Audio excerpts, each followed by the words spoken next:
Hey guys, welcome back to Critical Flick. Today I'll be reviewing We Have a Ghost and now streaming on Netflix. So We Have a Ghost is a new supernatural comedy from the mind of Christopher Landon, who did Freaky that I really enjoyed a couple years ago.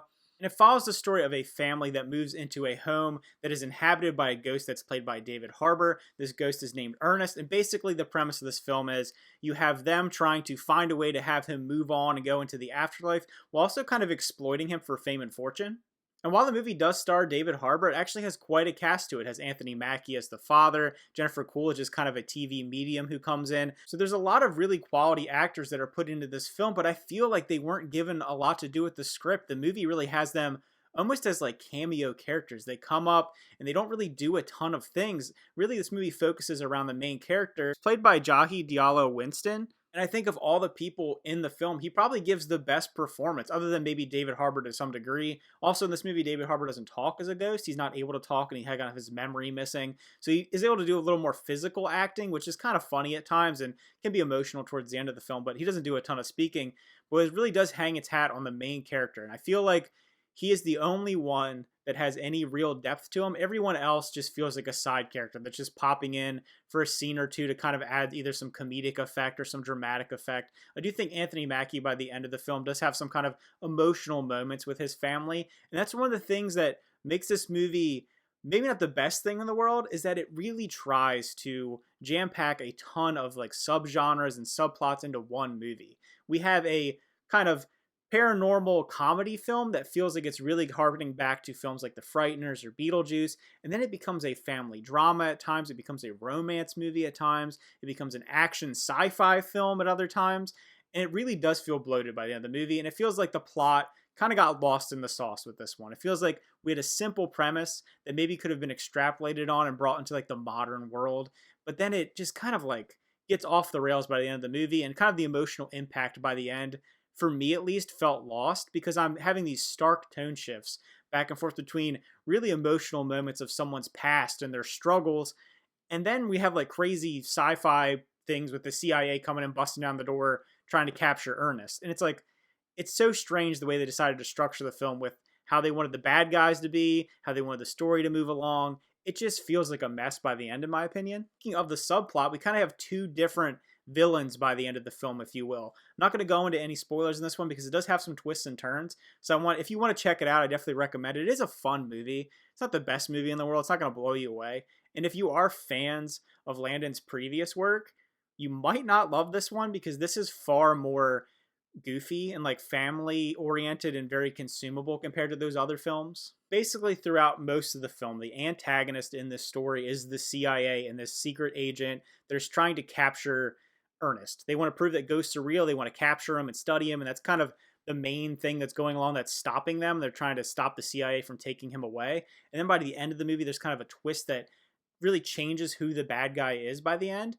And I do think it's kind of a unique way that they wrote that in, but it feels almost unearned. It feels like most of the film we're focusing on this totally other plot, and then we're just thrown into the other plot in the last 30 minutes or so of the film. So I think the impact of that could have been built up a lot more. You really are rooting for Ernest throughout this movie. He does feel like a very sympathetic character. You really feel connected to him in many ways, but then by the end, it's just so goofy and muddled that by the end of it, I was just kind of waiting for this movie to end, to be honest with you. And when I say that some of these actors that are really well acclaimed actors are in this movie and don't have a lot to do, I really mean that. I mean, Jennifer Coolidge, I know she's been a character actor for like most of her career, but she was so good in White Lotus that I was kind of excited to see her pop into this one, maybe have a bigger role.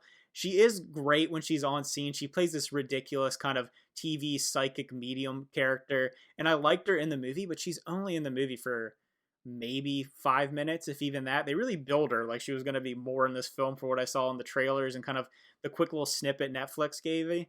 But I mean, it could have been so much funnier. That's the thing about this movie, is it could have been a really funny, modern kind of reimagining of those movies from the 80s and 90s that we grew up with and loved. But it tries so hard to reach like the lowest common denominator. It wants to do what a lot of these kind of consumable Netflix films do and add sci-fi action into it, add these car chases and these ridiculous effects that don't always look the best. I think that David Harbour's Ernest looks fine. I mean, he looks kind of ridiculous. He has a comb over, which is a little distracting from any kind of dramatic moments in the movie.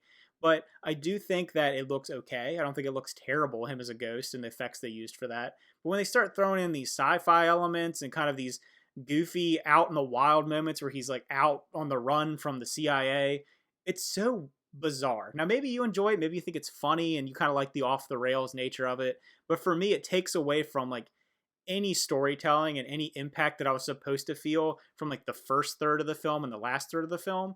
The middle of it is just kind of like a crazy, wacky adventure. So overall, if I were to rate We Have a Ghost, I would give it a 4 out of 10, a little bit below average. It's not aggressively bad, and I know it may not be a movie that's marketed towards me, but I see something in it that could have been kind of an homage to those classic films that we loved, and I kind of thought that's what it was going into it. I thought it was going to be this funny paranormal comedy, kind of working off of what Freaky did in maybe a more family-oriented way, and I think at times it does pull that off, but other times, like I said, it just, there's so much being thrown at the wall that maybe some other people might enjoy it, but it just wasn't for me. If you end up checking out We Have a Ghost, let me know what you thought about in the comments below. Maybe you liked it more than me. I could definitely see somebody turning this on and just wanting a fun, goofy, family type film. But if you're someone who is kind of expecting a little more meat and potatoes from this, a little more tightened up film, maybe you'll be a little disappointed. I always love to hear people's opinions, and I always love to see someone who thinks the complete opposite of me. So if you enjoy this movie, feel free to let me know what you loved about it. Maybe there's something I personally missed about it. Leave those down in the comments below. Remember to like and subscribe, and see you guys next time.